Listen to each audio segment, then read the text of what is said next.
for years. And last year at this event, I was at their table, we talked a little bit more, and then Paul and Kim together decided to take the step. This is not an overnight decision, so we provide opportunities for people to get their toe wet. Come to a mixer to learn a little bit more, come to an info session, have coffee with a staff member, have coffee with a volunteer. There are all sorts of ways that you can learn more about this, but I would just challenge you as people who care about community to care about the community that maybe you don't see because they're in a really hard place. Also, next over here on the book table, we have more information about CASA. If this interests you, please pick up anything you like from that table. But one of the asks we always make is, it might not be you that can volunteer, but you might know someone that would make an excellent volunteer. And when we actually sit down and ask our CASA volunteers, why did you become a CASA volunteer? Many times they say, because someone said to me, you would make a great CASA volunteer. Marnie's in the back over here. Marnie is a CASA volunteer because her friend Nancy said to her, you would make a great CASA volunteer. That was about 10 years ago. Marnie waited until those boys at her table grew up.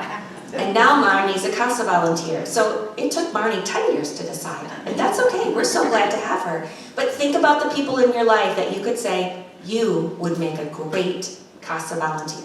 Thank you.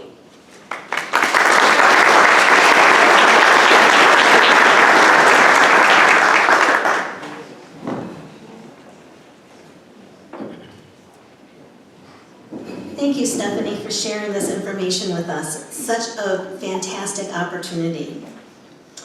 Tonight, we are lucky to have a keynote storyteller who is here to share some of her stories with us. When we first approached Caitlin about being our keynote, she was apprehensive. She wasn't sure that this was going to be the place for her. But then later she said, my mom died 6 weeks before my twins were born, which changed my experience of every Mother's Day since. I've never talked about it much, even with people close to me, because I didn't know how to, but I've got stories, and I'm ready to share them, and I'm excited to do it with a community of fellow storytellers and listeners at a special time of year for a special cause. Caitlin Horrocks is author of the story collections Life Among the Terranauts and This Is Not Your City, both New York Times Book Review Editor's Choice selections. I told you were going to want these books. The Wall Street Journal named her novel, The Vexations, one of the 10 best books of 2019. I already have a copy. Her stories and essays appear in The New Yorker, the Best American Short Stories, the Penn O. Henry Prize Stories, the Pushcart Prize, the Paris Review, One Story, and other journals and anthologies. She teaches at Grand Valley State University in the Department of Writing and lives in Grand Rapids with the writer W. Todd Kaneko and their 3 noisy children. So welcome, Caitlin.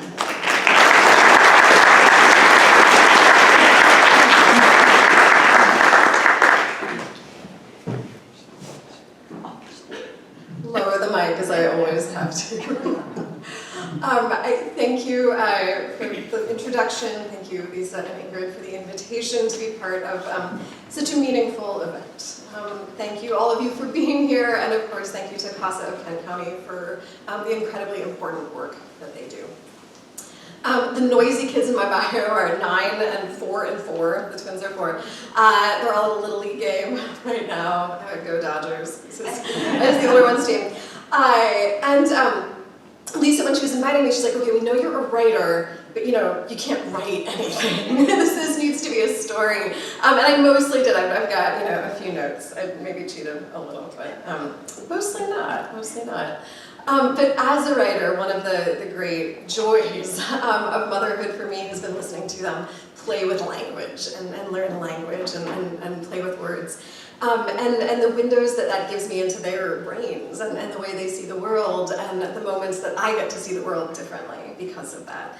My older one, soon after he learned to read, we were just driving down the road and he looked out the window and there was he read Master Touch Massage, which was a place we were going past.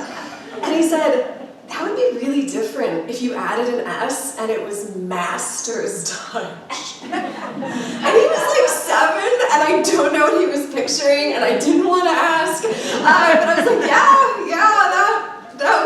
that would be different, and it is. And the younger ones, when they're using a word that's not the real word, it's generally more logical. All three of my kids have asked for grappling hooks for their birthdays, at different birthdays. I don't know what they're going to do with them, but popular gift idea. But they say grappling hooks, because it grabs. Light savers instead of light sabers, because he doesn't recognize the word saber. Nutcrackers are bitey men or crunchy men. And I never want to correct these because I love them too much. Porcupines are pokey-pines because they're pokey. And one of the ones I love the most is right now for the twins, every set of instructions is a map. So if we're building a Lego set, it's like, well, get out the map. We need to consult the map. What does the map say to do? And I like picturing, like Legos, your origin point is these like separate bricks, and your destination is the built object. And I was thinking that is true to how they have seen me use maps, or any adult. Like a map now it's a thing in my phone. It talks to me and tells me where to go. As through the roundabout, second exit, you have reached your destination. And that, to them, a map is a set of instructions. And that's not the way that I grew up with maps. I grew up with analog maps. I grew up with my parents bickering over paper road maps on family road trips. I grew up with this beautiful atlas that belonged to my father, where I would just look at it without any sense of instruction or direction. These weren't places I ever planned to go. They were just places that I was looking at and learning about through the map. And I've been thinking that I think I have had kind of a bad habit of looking at my mother's life and her mother's life sometimes as the instruction kind of maps, rather than the just paper kind of maps, that instead of being their own people and their own landscape, I have looked at it as this sort of set of decisions that I could make or not make, places to go or go, things to do or not do. Sometimes to my detriment. And one place I think that impulse was deepening my woe was when I was pregnant with the twins, which they're 4 now. This was right before the pandemic. And the day that I found out it was twins, which we had no particular reason to think was going to happen, it was a scan that was happening a little bit early because there had already been some causes for concern. And the sonographer wasn't finding anything wrong, but she started going, do you see that?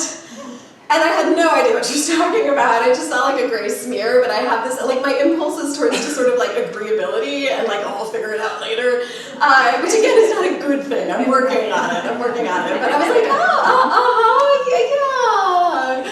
And this sort of yes, I'm non-committal, but in a cute way. And then she goes, twins! I said, what? Because this was not, so this was March 23rd, which I know not because I kept any good records of any of my appointments, and there ended up being a lot of appointments at that time, but because I could look up when the governor declared a stay-at-home order, which is what was happening as I left the exam room and walked out to the waiting room, is every face in the place was turned up to the TV in the corner, where non-essential businesses were being shut down, and we were all being told to go home and stay there. And it was like if I put it in a piece of fiction, somebody would tell me to take it out, because it's too much, it's too on the nose. It's the world is changing while your life is changing. Too fake, that doesn't really happen, but it totally did. And what had happened before March 23rd is that schools had already closed. So our Grand Valley students had all been sent home. My husband and I were trying to teach our full course load online, and we were trying to do it with our older child home all day. And I will say the most, just to give you a brief character note, the most comforting thing anyone said to me during the pregnancy was, well, your older kid's already having two, so you have lots of practice, this won't be that hard. And I was like, okay, that's kind of true. And I felt so many kinds of failure. And I'm not saying this was a rational response to the situation, but I felt that I was failing as a teacher. Our students were in varying kinds of distress. I felt that I was failing as a parent because we were just parking him in front of Pokemon so we could try to work, and then he was crazed energy afterwards. I felt that I was failing to gestate the correct number of children. And I had also failed to form one of their umbilical cords correctly. And he ended up being fine. I'm not trying to drum up fake suspense here with baby in peril. But there was this very real chance throughout the pregnancy that he would not, that one of them, and it wasn't going to be, it was very black or white, he was gonna make it or he was going to die. And that was something that could have happened at basically any point. And it was rough. This was just not a good time. There's three brief medical public service announcements in this talk, and this is your first one. That I think postpartum depression has gotten a lot of very essential and important attention, and I think people are more aware of it. It turns out that prepartum or peripartum depression is also absolutely a thing, which if anyone had mentioned to me, I would have met nearly every diagnostic criteria. I had arrived at a place in the pregnancy where I just felt I was failing everyone on every level, and here were two more people, and I was gonna fail them too. And it was just not a good spot to be in, and I couldn't talk my way out of it. I couldn't reason my way out of it. I couldn't logic my way out of it. So I just sat and cried, and then wiped my face and made another Zoom video. And then cried some more, and then made another, and on Zoom, no one can tell you're pregnant. And again, it was a stay-at-home thing, so mostly people they weren't seeing me in person, they didn't know. And I wasn't telling people because I knew that I didn't have the right things to say about it. I didn't have the sort of socially acceptable enthusiasm to communicate for my situation. So I didn't say anything. And one of the ways I had already felt I was failing was that I had already been failing to live up to the mark my mother had set as a mom. She was a good mom. She was a really good mom. And she was just loving, caring, supportive, attentive. I felt prioritized, I felt supported. I always knew she wanted me happy, even if we disagreed about what that should look like. And I only gradually became aware that she was trying to give me what she had not had as a kid. And so many patterns and generational patterns, they persist and they're hard to break. And she broke it so totally and so successfully, I did not realize that was even what was happening until significantly later. Partly because she was so good at it. She was very hands-on when I was smaller. When my younger sister was in school, she went back to school. She embarked on a second career. I mean, seeing that was really meaningful to me too. And there was a lot that she just didn't talk about. From her own life, from her own childhood. There was a lot of, my family in general is not great at hard, direct conversations.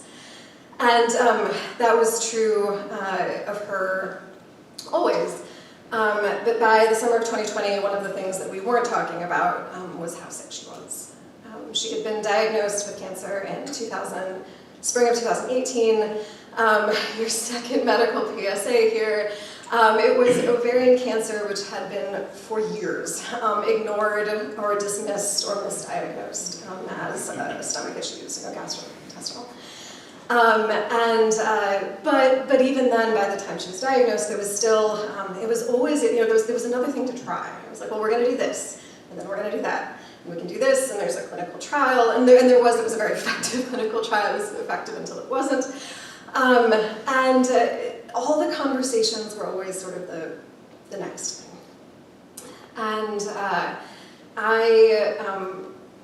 went there in June, and we were running low on next things at that point, but there were still next things.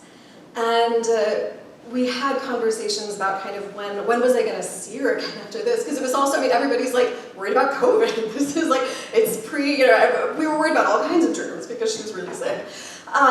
So, it was like, well, it's hard to, am I coming here or here, and how are we going to do this with babies? And but it felt like this logistical concern, like how are we all going to get together in one place again once the babies were here? It was, we had questions about kind of how and when, and we didn't have conversations about if. And I think probably a lot of people are not great at having that type of conversation. It's a hard conversation.